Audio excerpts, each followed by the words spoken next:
Diabetes. Ayan, Diabetes. Diabetes. Anong gusto nyo? Diabetes? Diabetes? Ano pa? Diabetes? Diabetes. Or diabetes. Basta. From Buendia. Mataas ang sugar, di ba? Sinong guilty dyan? Itaas ang mga Oo kamay, nga, or, mahilig sa matamis, mataas ang sugar. Elevated sugar. Or may, wag naman sana, pero marami rin mga Pinoy na may diabetes. At kasama po natin ngayong umaga ang ating endocrinologist, Dr.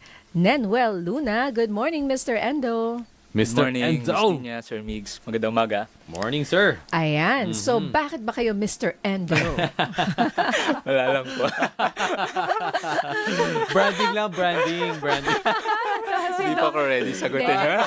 Yun yung unang tanong eh. Oh, pero kasi yun nakalagay, ang, Mr. Endo. yun yung kanyang with, ano talaga, yun yung diba? talagang advokasya.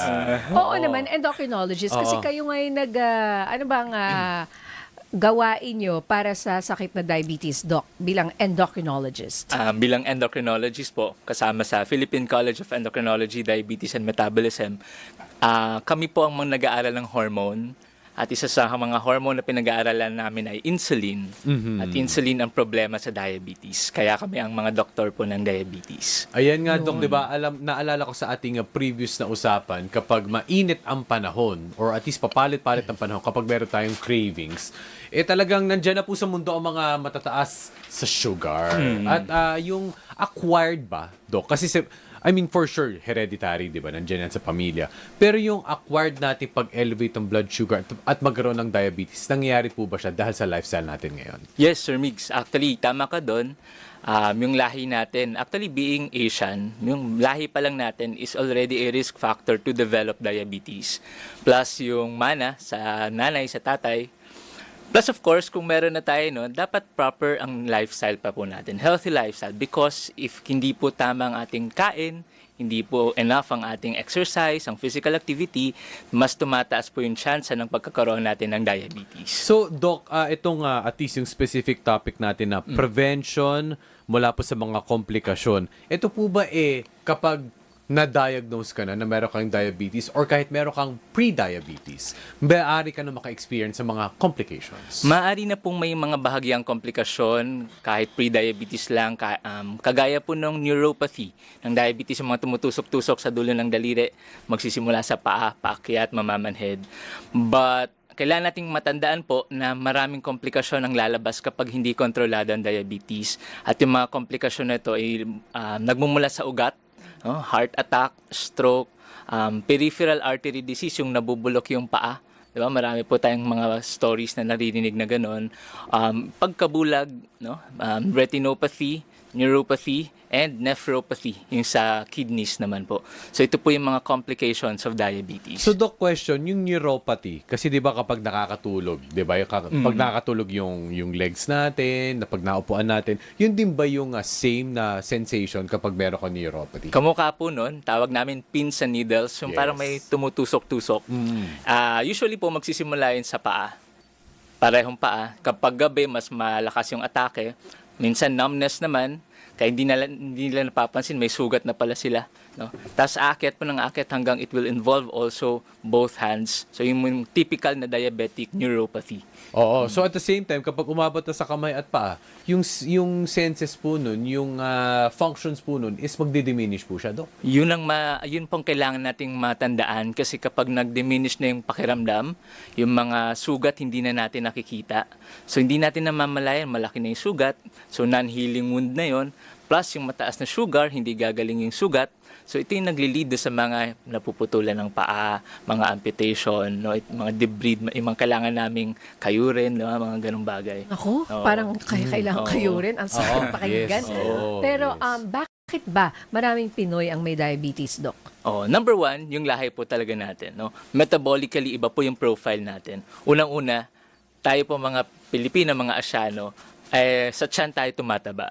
Hindi tayo yung kamukha ng Western counterpart natin na pantay ang pagtaba. Correct. Ibig sabihin, marami po silang subcutaneous fats na mas mabait.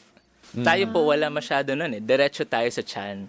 Which is, tinatawag naming visceral adiposity, mas metabolically active. No? Mas tumataas yung cortisol, yung mga hormones. So pag ito yung mas tumataba sa atin, no? Mas prone tayo to develop diabetes, fatty liver disease, obesity, mga problems sa heart. No? Yun yung kakaiba sa ating profile as Asians. No? So, mas okay ba yung tumataba ka all over the place? Yun din ang, Oo, yun kasi din ang question kesa ko dun sa eh. tiyan lang. So in general, syempre, hindi okay yung pag-excess ng weight, no? But yung taba po kasi dito, subcutaneous fats ay less active po, no? Kumbaga storage area lang po, no, mostly. Correct. Versus so, mas dito na active dangerous sila. yung sa tiyan. Yes, oo. Oh, So, tingnan Doc, mo na. So, Doc, side Okay. question, at sabi nyo nga sa mga Western counterparts, iba naman din yung kanilang mga pinagdadaanan in terms of that. Diabetes din ba ang isa sa mga main, ano nila, sabihin natin sa mga sakit? Common din. However, tayo pong mga Pilipino, mas mataas yung chance natin ng diabetes even sa mas payat na physique. Mapapansin po namin sa clinic, kahit payat yung pasyente, makikita namin sa laboratory test, mataas ang triglyceride, mataas ang LDL, may fatty liver disease sa ultrasound. Kasi tayo po ay even sa mababang BMI, mas mataas yung chances natin ng diabetes compared sa ating Western counterpart. Okay, so ngayon, speaking of waistline pa rin, ano, paano ba mapaliit yan? Ba't yung iba nahirapan? So, kaya tayo nahihirapan nga po kasi yun yung unang pinupuntahan na ng storage natin. So, para ma-prevent po natin yan, bukod of course sa mga gamot natin, foundation of therapy would be yung proper diet and healthy lifestyle. Lagi po nating pinag-uusapan na physical activity, no? So, tamang pagkain lang po, everything in moderation, calorie reduction, and physical activity. Meron pong bagong nilabas na guideline, no? Just this year doon sa aming standards of care for diabetes. Alam niyo po ba na kahit 5 to 6 minutes lang po ng brisk walking a day will improve or extend quality of life life po ng 4 years, no? So ganun kahalaga ang physical activity. 5 to 6 minutes lang po yan. Uy, nakaka-inspire naman yan, nakaka-engganyo. Kasi minsan, 5 minutes lang ako naglakad-lakad. Tapos, parang balewala. Importante may movement. Oo. Yes, oo. Pero wow, that's napakagandang very malaman good to po nun. hear. Opo. Correct. Oo. Oo. Na Okay. hindi mo kailangang katamaran and libre lang naman po ang brisk walking, di ba? Di ba kung nasa mall ka, palakad-lakad ka dyan, Actually dami ko po, nakikita dyan. Actually po, tinatawag po namin yan non-exercise thermogenesis activity. Oo. Ibig sabihin yan yung mga hindi exercise pero you'll be able to burn calories po. And kasama po sa listahan ng shopping.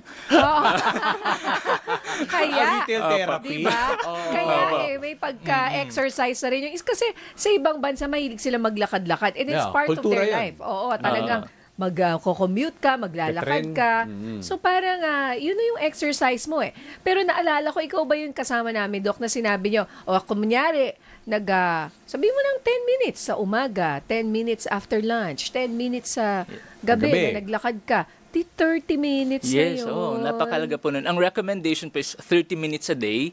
Basta walang dalawang magkasunod na araw na walang exercise. No 2 consecutive days without exercise. Oo. Because yung, Bakit? Because yung benefit po ng exercise sa insulin sensitivity would last for only 48 hours. So kapag nagbakante po tayo 2 days, parang mababack to zero na naman yung effect na yun. So very important, walang 2 days na walang exercise. Ano po yung insulin na kinalaman ng insulin? So doon? ang insulin po kasi yung main problem sa diabetes, no? Upon pagpasok po ng food sa katawan natin, maglalabas ng insulin yung lapay natin para ipasok yung sugar papunta sa muscle, papunta sa liver, sa fats to store and use it as energy. Without insulin, nasa dugo lang po yung mga sugar. So pag tinest, mataas ang blood sugar.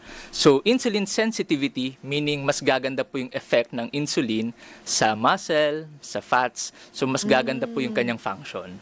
Ayun. Doc, yung active, yung pagiging, kumbaga yung mas intentional kang pawisan, di ba? Parang big factor ba yun? Yes, any form naman po of physical activity, no, is okay for diabetes. Basta 150 minutes a week, 30 minutes a day, no 2 consecutive days without exercise. Meron ba kayong mga pasyente na siguro nag-shift sa ganitong lifestyle na nag-improve yung Yes, kanilang health? actually, marami tayong pasyente na nababawasan ng gamot, nababawasan ng dose ng turok, dahil nagpa-proper diet and exercise. So, foundational talaga sa therapy po namin ang proper diet and healthy lifestyle. Hindi pwedeng gamot lang po.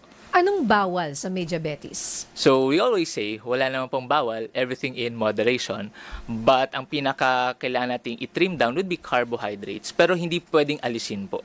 Hindi po natin kalaban ng carbohydrates. In fact, ang only food po ng brain, sugar po. So, hindi po natin pwedeng alisin, bawasan lang po natin. So, in moderation lang po. Anong prutas ang pinakamataas sa sugar? So, sa fruits po, ang aming guidelines in general po would be palm-size serving po. So, any fruit, one type of fruit per meal. Halimbawa, isang pisnging mangga po ang kasya dito or ilang grapes po magkasya. Bawal lang pang patong-patong.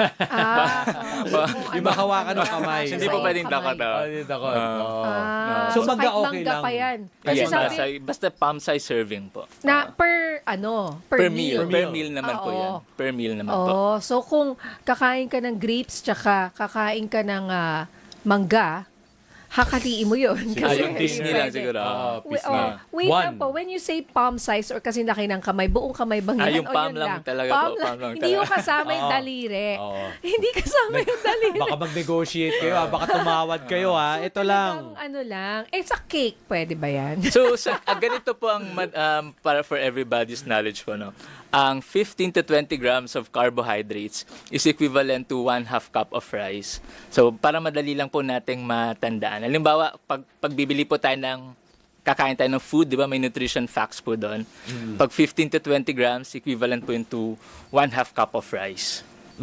Ayan. Okay. Okay, si Bong Plata. Hi po, Mr. Endo. May FB page po ba kayo? Pwede po ba kayong matanungan online?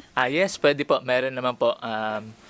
Meron pa akong page na limutan. Ano sir? Doctor, iba hindi ba Dr. Nenuel Luna? Yun din po. Yung name ko lang po. Dr. Dr. Nenuel. Nenuel Angelo Luna po. Yan, Ano pong okay. picture yun na doon? Marami kasi. Naka-white coat and red na shirt po. Ayan, yes, okay. ano. Ito pa tanong ulit ni Juro, pwede ba mag-multivitamins, vitamins sa mata, vitamins sa ugat, dugo, or any other supplements kahit na may pre or diabetic condition? So sa amin po, ang recommendations in terms of multivitamins ay we are not for or against it po. Ano po? They can take naman po vitamins pero sa amin basta proper diet. Minsan mas maganda pa nga po mas nire-recommend namin yung diabetes-specific formula, yung mga gatas. Because they would already contain yung mga necessary vitamins po na kailangan nila.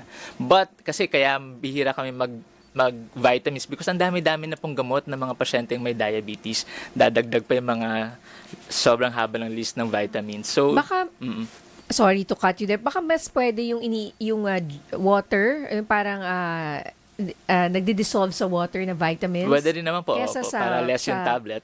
Para less yung diba? pill. Kasi ang dami po talagang gamot ng patients. Kung may kakilala po kayo may diabetes, meron po silang gamot sa diabetes, meron pa sa high blood, meron pa sa cholesterol. Diba? And so, Dami. so on opo. and so forth. Okay, eto may tanong si Dong Alegre. Paano po yung sinasabi niyong kayo rin? Parang mas mabuti po yun kesa putulin. But we Ano have ang kondisyon guidelines na- po naman. Oh. Meron po mga sugat na pwede lang po nating, kumbaga, paduguin lang. Sorry po sa mga nanananghalian na. Okay. Oo. Pero meron po talagang kinakailangan na, lalo na po kung wala nang dumadali na dugo. No? Sorry po sa mga nanananghalian. Pag maitim na po. Yun po. Or else magkaka-sepsis ba yun? Diba yun? Tama naririnig yung pinag-usapan natin? niyo din kanina sa antibiotics Opo. para to prevent na kumalat na po sa dugo yung infection. Ayun. Ako, Doc, maraming salamat. And before we go, meron daw kayong event. Ano ba tong po. event So niyo? magpapasalamat po ako, Miss Nina, Sir Mig, sa pagkakataon po. Kami po sa Philippine College of Endocrinology, Diabetes and Metabolism, sa pamumuno po ng Diabetes Advocacy and Study Council ay may event po na Diabetes Community Fair sa Robinsons Magnolia sa darating na Sabado, July 18, 9 a.m. So meron po kaming lectures, meron po silang isasagawa dyan na free sugar screening, blood pressure screening, art contest, no? Meron din po mga games and prizes. So sana po ay samahan niyo po kami kung kayo po ay may pagkakataon. Whole day event po yan sa Saturday po, May July 18. libreng something ba dyan? May libre pong screening. Consultation. Opo, Screening? meron din naman po. Nandun din ang mga endocrinologists from PCEDM po. Ayan. Sa Okay. Sabado, saan sa Robinsons Magnolia? Robinsons Magnolia po Saan sa doon? Central Garden po. Saan yung Central Garden? Yung sa gitna, no? Opo, yung open may space mga po. may maliit na playground, tama? Yes po. Ako, sana hindi umulan, Dok. Sana po. Sana. Opo. Okay, ayan, maraming salamat, Dr. Nenwell Luna, Mr. Endo, ang ating Thank you po. Thank you. Doktor Serbisyo. Thank you, Doc.